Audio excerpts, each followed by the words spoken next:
The film Schindler's List represents the life of Oskar Schindler during World War II and the compassionate actions he took to save more than 1,000 Jewish lives. When discussing the veracity in relation to a film's representation, it is important to remember that historical accuracy must be somewhat sacrificed for film needs to appeal to an audience. Ferrer acknowledges the absence of truth in cinema and television as they modify our visions of history. With this considered, I believe the film needed to give a more profound context at the beginning, which would have aided the audience in understanding moments of the film. This context may serve as an explanation to the actions of Germans, not as a way of justification, but simple clarification. Accurately represented are things like the requirement of Jewish people to wear the distinctive Star of David, horrifying images of the removal of Jewish people from their homes into ghettos to their transportation into forced labour and concentration camps, all of these haunting depictions of the realities of Nazi rule. The film contrasts the compassion of protagonist Oskar Schindler with the cruel and malicious attributes of SS commanding officer Eamon Goth, whose sadistic nature reflects reality, representing no misgivings about the abusive nature and anti-Semitic notions of Hitler's Germany.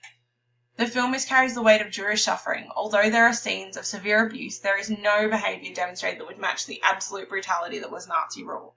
Horowitz claims that the film fails to represent the strong association between sex and violence at the time, but does depict the treatment of women as of lower status, as well as reflecting several key Nazi ideologies of the time. The film's representation also neglects that of Holocaust perpetrators, who were average German citizens that failed to demonstrate ordinary people and how they rationalised the happenings, as well as their own knowledge and participation in the Holocaust. In saying that, the characterization of Schindler and his compassion made for my most poignant reflection, which was that of the ability of people in war to justify horrific atrocities, both behaved and overlooked by them. Personally, I think it begs the question, does an individual lose their humanity in a time of war? By this I mean a loss of humanness, that of compassion, tolerance, and mercy. Another honing thought, represented contrastingly by both Schindler and Goeth, is that one man's effort in a time of war can either break or build a war effort. In Schindler's case, compassion can change the fate of many.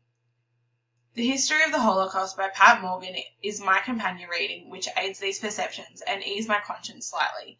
Morgan's work aids as an in-depth historical description to the lead-up of World War II, showing the birth of anti-Semitism and how people like antagonist Eamon Goth were unique products of a twisted political thinking, of unnatural hatred, and of ideas born in the minds that were diseased and clinically manipulated. Demonstrating these notions of anti-Semitism aided me to compartmentalize the behaviour of Nazi officers in the film, as both the repression and persecution of Jewish people evoked despairing emotions. The death displayed in the film was minimal compared to the reality of Nazis' long campaign of hate and slaughter that could have resulted in the death of 11 million people. Further discussion of the actions taken by individuals in that time assisted me in understanding the immediate political climate that existed before the storyline of the film.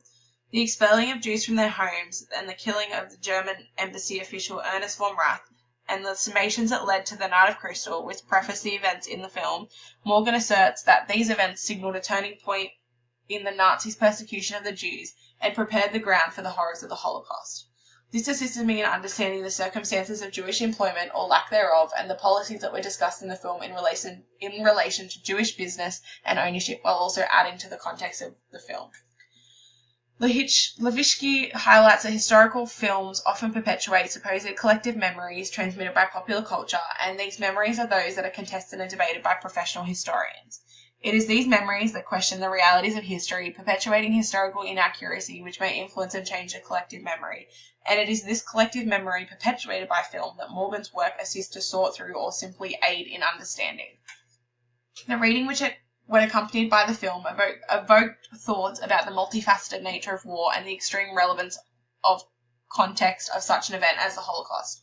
The context gave birth to these atrocities and was filled with pure and blind hatred and used as a justification. Morgan quotes Hitler saying, "The symbol of all evil assumes the living shape of a Jew." While the conclusion of the film celebrates the survival of Schindler's Jews, Morgan's work emphasizes the victimhood of the Holocaust survivors and the perpetual stories of these victims, highlighting that the stories of victims of the Holocaust remain with us. The survivors are victims too, and questions, survivor or victim, is there really a difference? The film is a cinematic and quite accurate historical piece that has the ability to influence and educate, as well as serve to remember a part of history.